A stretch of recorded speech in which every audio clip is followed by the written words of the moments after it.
안녕하세요. 이상큐브입니다.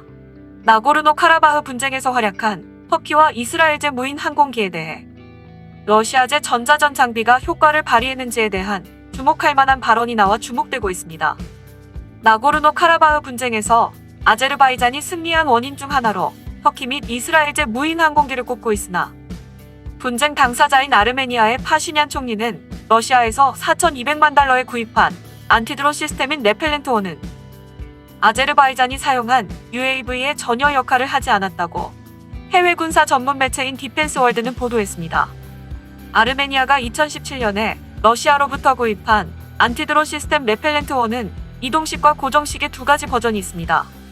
이 시스템은 UAV의 탐색과 추적, UAV와 지상 관제국 간의 데이터 전송과 제어 채널에 대한 전자적 방해, UAV에 탑재되는 위성 내비게이션 수신기에 대한 방해가 가능하다고 알려져 있어 러시아군도 도입하고 있는 비교적 새로운 안티드론 시스템인데, 이것이 이스라엘제 드론인 에르메스 900과 터키제 드론인 TB2 그리고 자폭형 UAV에 전혀 억제 효과가 없었다고 밝혔습니다. 다만 러시아제 근거리 방공 시스템인 VK-33-5선은 나고르노카라바흐 전쟁 중 많은 UAV를 격추시키는데 효과적이었다고 칭찬하고 있습니다. 파시냔 총리의 말이 맞다면 현 시점에서는 UAV를 추락시키기 위한 안티드론 시스템보다 UAV의 대안티 드론 시스템에 대한 대책이 더 앞섰을 가능성이 높지만, 물론 양자 간의 앞서거니 뒤서거니 하는 관계이므로 앞으로도 같은 결과가 나올 것 같지는 않습니다. 또한 나고르노카라바흐 분쟁 중에 터키는 아르메니아 북서부의 도시인 균미 근교에 있는 러시아 군 기지에 TB2 드론의 도발 비행을 실시했습니다. 이에 대해 러시아군은 기지에 배치된 지상 기반의 전자전 장비인 크라슈카포를 운영하여 TB2를 무력화하고 48시간 내에 9대의 TB2를 추락시켰다고 러시아 언론 아비아다프로가 보도해 눈길을 끌었지만, 다른 미디어가 TB2의 추락을 확인했다는 보도가 이어지지 않았고, 당사자인 아르메니아도 추락을 확인하지 않기 때문에 진실 여부는 확인되지 않았습니다. 이 사건에 대해 TB2 드론을 추락시켰다는 러시아 언론을 호의적으로 받아들여 말하자면, 아르메니아 주둔 러시아군이 사용한 크라슈카포가 바이렉탈 TB2에 유효했기 때문에 정보를 숨기고 있다고도 볼 수 있지만, 바이렉탈 TB2를 개발 제조하고 있는 터키의 바이렉탈사 역시 러시아의 크라슈카포에 의해 TB2가 격추되었다는 것을 인지했을 것입니다.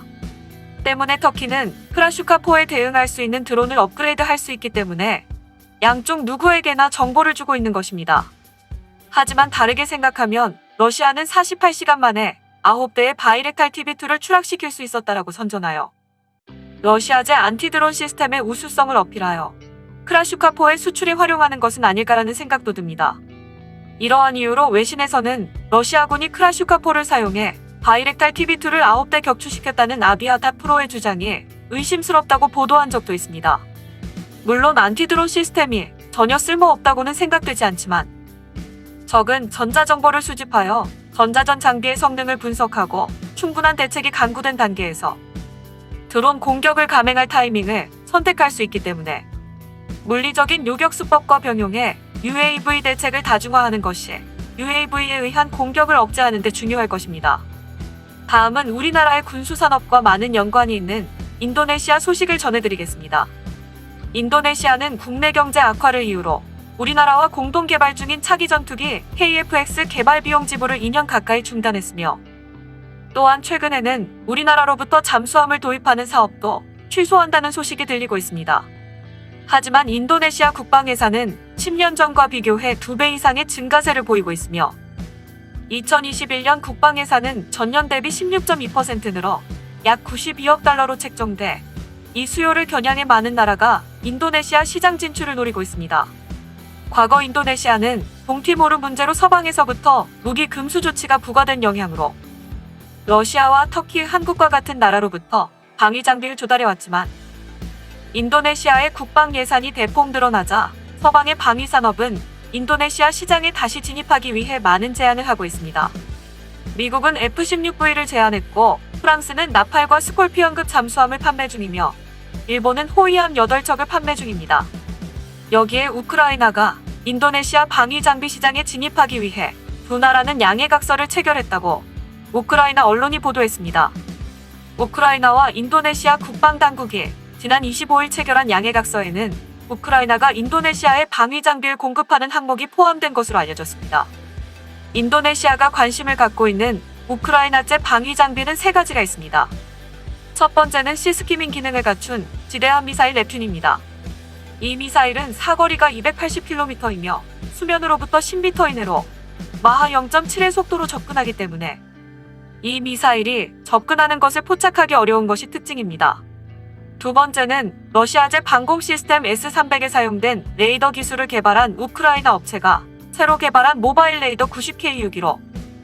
이 레이더는 레이더 반사단 면적 RCS가 3에서 5평방마일의 공중 목표를 360km 앞에서 탐색하는 것이 가능하다고 합니다. 같은 종류의 레이더로는 프랑스의 탈레스와 이탈리아의 레오나르도가 판매하고 있지만 우크라이나 언론은 프랑스와 이탈리아의 레이더보다 우수하다고 밝혔습니다. 세 번째는 러시아의 발주를 받아 제조하던 중거리 공대공 미사일 R-27입니다. 우크라이나는 러시아와 관계가 악화되자 R-27의 부품을 국내로 전환해 복자 개량한 R-27을 만들었습니다. 러시아제 수호이 27과 수호이 30 전투기를 보유한 인도네시아는 우크라이나로부터 R-27을 소량 조달한 바 있습니다.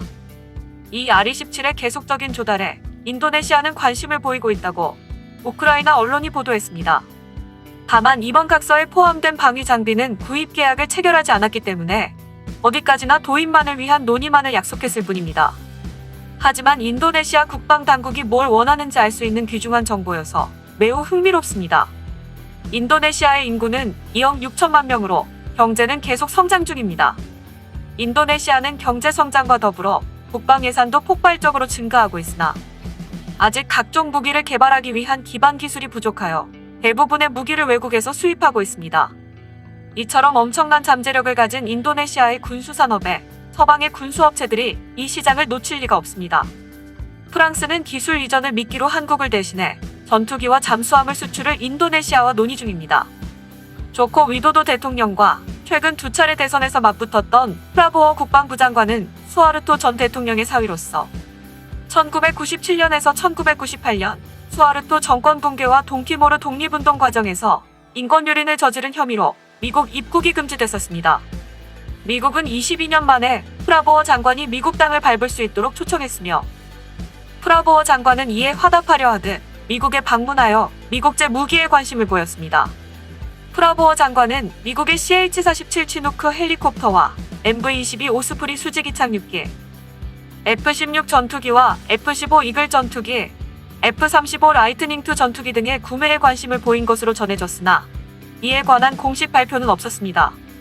어느 쪽이든 연간 90억 달러를 돌파한 인도네시아 국방 예산을 겨냥해 많은 나라들이 자국의 방위 장비를 어필하고 있어 향후 인도네시아 군수 시장은 치열한 경쟁이 예상되고 있습니다. 이상 마치겠습니다. 시청해주셔서 고맙습니다. 이상큐브였습니다.